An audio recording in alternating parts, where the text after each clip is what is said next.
Bonjour à tous, alors aujourd'hui je vous propose le sinus 4x en fonction de sinus x et cosinus x. Et pour ça on va utiliser trois méthodes. Une première méthode assez rapide avec la duplication, c'est-à-dire les formules qui donnent sinus 2x et cosinus 2x.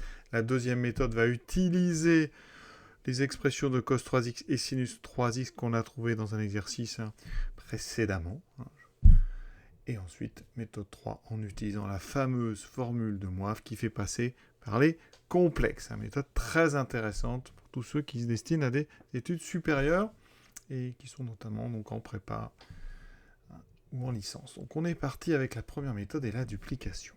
Pour ça, on part donc de sinus 4x. Mais 4x, c'est 2 fois 2x. Donc j'écris ça comme ça, j'utilise sinus de 2a, qui est donc 2 sinus a cosinus a, c'est donc là 2 sinus 2x cosinus 2x, et j'utilise à nouveau les duplications. Alors d'abord sur le sinus, donc je réutilise, ça fait 2 sinus x cosinus x, et ensuite sur le cosinus, je vais utiliser par exemple la première qui me dit que ça fait 2 cosinus carré de x moins 1, et on développe. Alors, 2 fois 2, 4 fois 2, 8, j'ai donc 8 cosinus. Alors, 8 quoi? On a 8 sinus, déjà, je vais peut-être commencer par le premier qui apparaît, et ensuite j'aurai cosinus fois cos carré, donc cos cube de x. Ensuite, 2 fois 2, 4 fois moins 1, donc moins 4 sinus x cosinus x. Et voilà une des expressions de sinus 4x. Je l'ai bien écrit en fonction de sinus x et de cosinus x. Il faut savoir qu'il existe plusieurs expressions en fonction de la formule que vous avez utilisée ici pour le cosinus 2x. Je vais en utiliser une autre. Ici, j'avais donc 2 fois 2, donc j'avais 4 sinus x cosinus x. Eh bien, j'aurais pu utiliser, au lieu de prendre 2 cos carré x moins 1, j'aurais pu utiliser cos carré x moins sinus carré x. Et dans ce cas-là, eh bien, en développant, j'aurais eu 4 sinus x cosinus cube x moins 4 sinus cube x cosinus x. Alors ça va être assez joli, parce qu'on a du sinus x cos cube et du sinus cube cos x.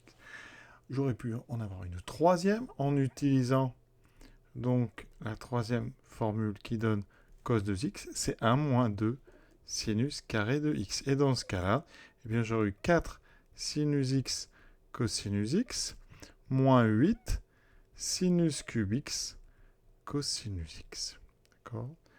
Et voilà donc les trois possibilités qui sont toutes valables de cette expression de sinus 4x. Donc en fonction de sinus x et cosinus x. On ne peut pas l'avoir qu'en fonction de sinus ou qu'en fonction de cosinus. Ça n'est pas possible. Deuxième méthode, utilisant les formules d'addition et donc cos 3x et sinus 3x que je vous donne là. Alors, sinus 4x, c'est donc sinus 3x plus x. J'utilise la formule d'addition du sinus qui me dit donc sinus 3x cosinus x plus cosinus 3x sinus x. Et maintenant, je remplace sinus 3x et cos 3x par leurs expressions. Ça me donne donc ici moins 4 sinus cube plus 3 sinus x fois cos x plus 4 cos cube de x moins 3 cosinus x fois sinus x. J'obtiens moins 4 sinus cube x cosinus x plus 3 sinus x cosinus x plus 4 cos cube x sinus x. Et ensuite, je fais un tout petit peu de place. Moins 3 sinus x cosinus x. Et là, il y a, vous voyez, deux termes qui s'annulent. Et il me reste donc, alors je vais le mettre dans l'ordre. Il me reste 4 sinus x cos cube x, ça c'est le deuxième terme, moins 4 sinus cube x cosinus x. Et c'est la deuxième que j'ai trouvée, celle que j'avais trouvée assez jolie. Vous voyez qu'on retombe assez vite sur les mêmes choses. Mais ça n'utilise pas exactement les mêmes formules. Maintenant, troisième méthode avec les complexes. La troisième méthode, elle utilise donc la formule de Moivre et les nombres complexes. Avec la méthode 3, il y a deux façons d'attaquer le problème. La première, c'est celle-ci. Sinus 4x, c'est la partie imaginaire. Alors, ici, partie imaginaire de EI 4x. D'accord ? Sachant que EI 4x, c'est aussi EX à la puissance 4. Ça, c'est la formule de Moivre. Et formule de l'air, EX, c'est cosinus x plus I sinus x à la puissance 4. Et donc, on va développer cos x plus I sinus x puissance 4 en ne conservant que les parties qui vont rentrer dans la partie imaginaire. D'accord ? Donc, je vais développer ça, mais après, vous irez un petit peu plus vite.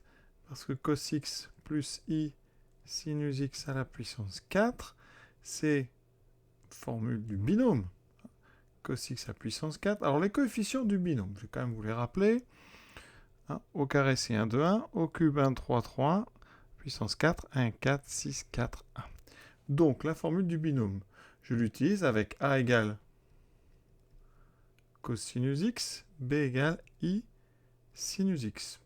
Attention, chose importante, B carré sera donc moins sinus carré de x, et B au cube sera donc moins I sinus cube x, tandis que B puissance 4 sera sinus puissance 4x. Ça, c'est très important. Donc, cos 4x, ça c'est A puissance 4. Ensuite, on a plus 4 fois A3, donc cosinus cube B. Donc ici, j'ai le I et j'ai donc sinus x. Ensuite, 6 fois A carré B carré. Mais attention, dans B carré, j'ai un moins. Ça me fera moins 6 fois cos carré de x, sinus carré de x.